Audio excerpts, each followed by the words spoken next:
Hello दोस्त, मैं गीतकार शाकी। आज मैं आपके लिए भोजपुरी में एक देशभक्ति सॉन्ग फुल फ्री सॉन्ग लिख करके लाया हूँ। इस सॉन्ग को गाने के लिए आपको मुझे कोई भी फीस नहीं देनी होगी। और दोस्त, मैं यह देशभक्ति सॉन्ग लेकर के आया हूँ, इसलिए भी मैं आपसे कोई फीस नहीं लूँगा और पूरा गाना नया गाना लिख करके लाया हूँ, पूरा गाना सुनाऊँगा। तो दोस्त, यह सॉन्ग जो है वीर शहीद जो है, जो हमारे वीर जवान शहीद हो चुके हैं, उसको नमन करने के लिए, उसको श्रद्धांजलि देने के लिए मैंने यह सॉन्ग लिखा है। तो चलिए सॉन्ग को स्टेप बाय स्टेप सुनते हैं। रोजे रोजे मैया खोजतारी रहिया, रक्षा बंधन पजे अइले न भैया। सलाम के बॉर्डर पजे बासी पहिया, सलाम के बॉर्डर पजे बासी पहिया, सलाम के बॉर्डर पजे बासी पहिया, सलाम के बॉर्डर पजे बासी पहिया। धूप आवर सहमे केहू नहा के, जाड़ा में रहे केहू देह ठिठुरा के।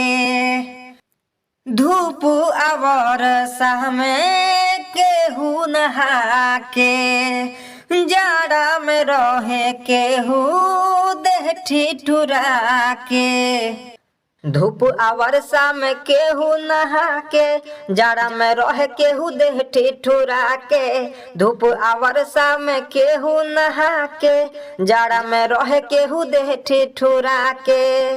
घरे में हर कहे अइबा राजा कहिया, घरे में हर कहे अइबा राजा कहिया। सलाम के बॉर्डर पजे बासी पहिया, सलाम के बॉर्डर पजे बासी पहिया, सलाम के बॉर्डर पजे बासी पहिया, सलाम के बॉर्डर पजे बासी पहिया।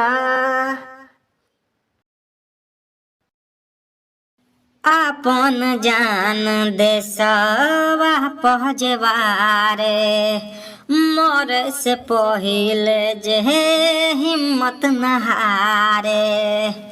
आपन जान देशवा पहजवारे, मोर से पहिले जे हिम्मत नहारे।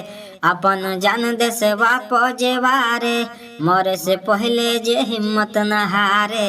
अपन जान देशवा पजेवारे, मरे से पहले जे हिम्मत नहारे।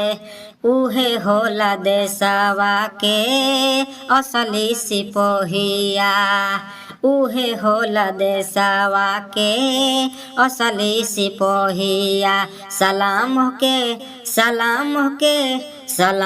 के बॉर्डर पजे बासी पहिया, सलाम के बॉर्डर पजे बासी पहिया, सलाम के बॉर्डर पजे बासी पहिया, सलाम के बॉर्डर पजे बासी पहिया।